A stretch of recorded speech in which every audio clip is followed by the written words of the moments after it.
All right, real world. Another video brought to you by Pete Stern.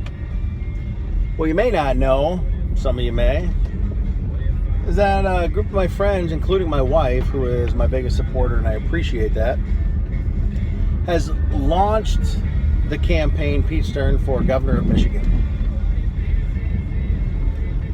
I'm just as floored as you are.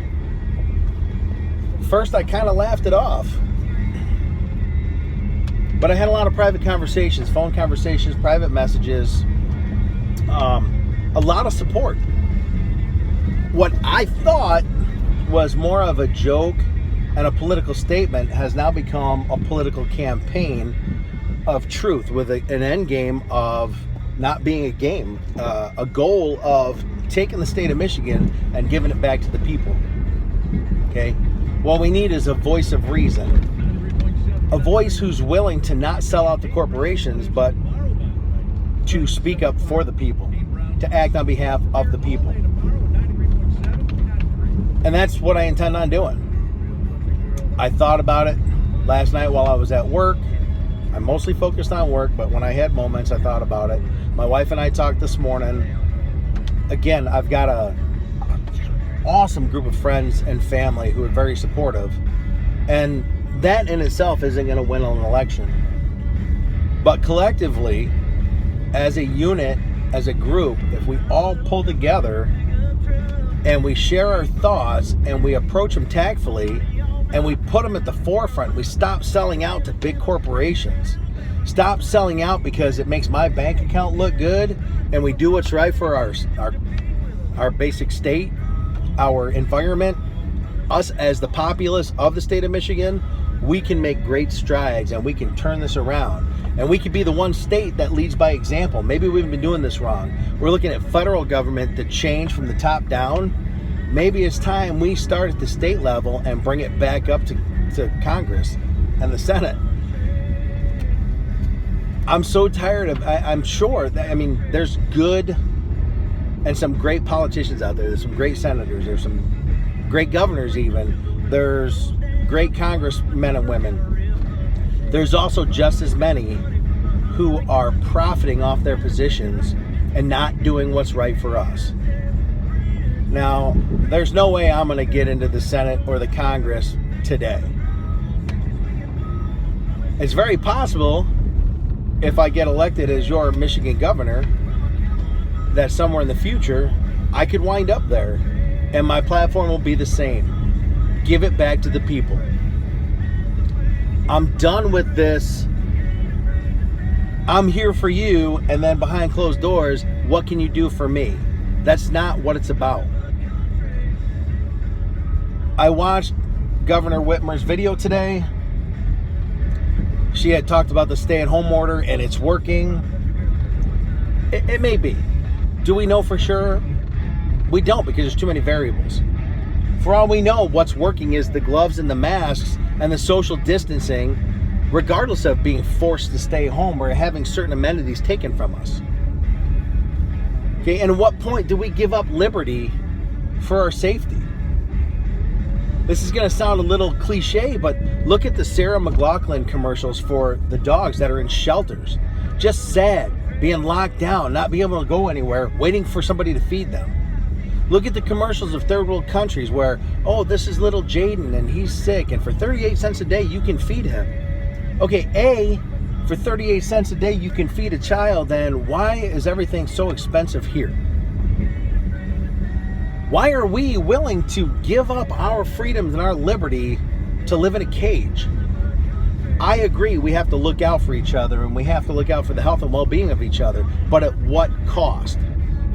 Could this whole pandemic been equally as minimized with just gloves, reasonable distancing, and masks? You know what? We'll never know. Why? Because we're not going to take one away and leave the other, and vice versa. Okay? Because the stakes are too high.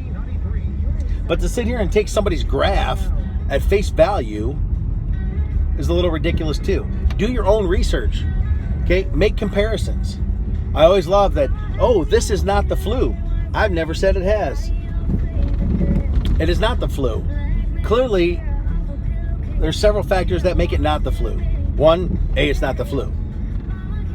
B, it has a little bit more drastic effect on people, especially those who are immune compromised. The death toll may even be predictable to say that it's even higher than influenza. But what people don't start to think about is the fact that we have a certain immunity to strains of the flu. We have vaccines for the flu, yet we still have a fairly high death rate because of the flu. But we don't shut down commerce. We don't shut down the world. We don't force people to stay home during flu season. Why? Just ask yourself why. I'm not going to answer that question because I don't know. Because the media didn't tell us? I don't know.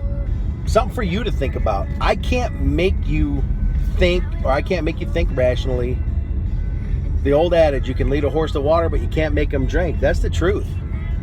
Problem is for some reason, Kool-Aid seems to be so refreshing, and a lot of people are drinking it. You know what? I'll believe whatever the media tells me because I'm too lazy to research myself. All right. There's so much fake news out there.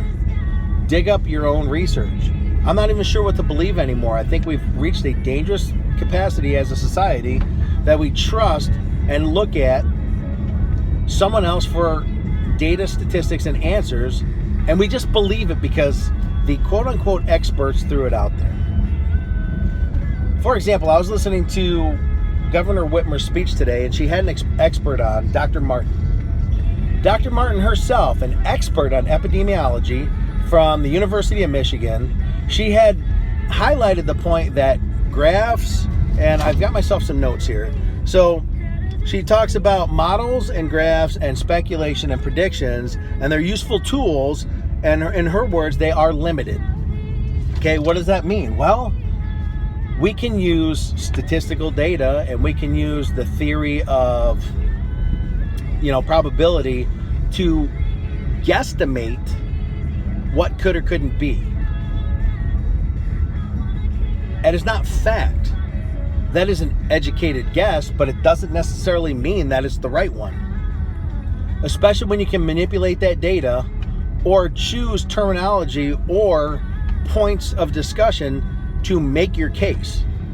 At the end of the day, anything can be refuted by just changing the order of words or omitting one or adding another.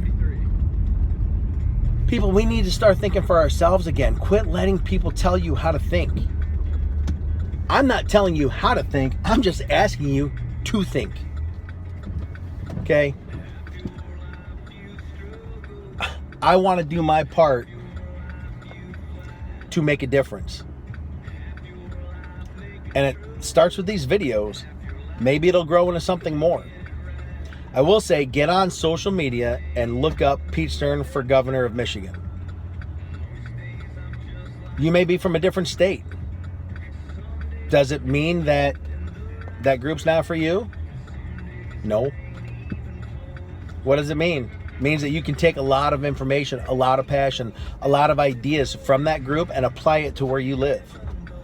Maybe it's time for you to start the movement where you're at. Maybe it's you got friends and family in Michigan that maybe just don't understand that there are other options out there. Share it with them. So, I'm going to get off my high horse, but look for more videos. This weekend, I'm going to work at putting this page together to make it vibrant, to make it stand out. Because right now, it's kind of blah. You go looking for it, it's kind of in the shadows and off the radar.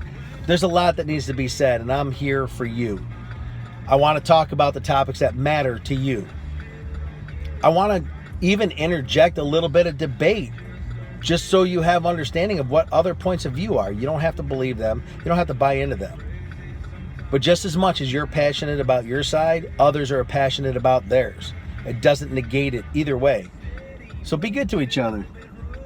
Let's change the world. One video, one discussion, one debate at a time. I'm Pete Stern signing out. You guys have a great day.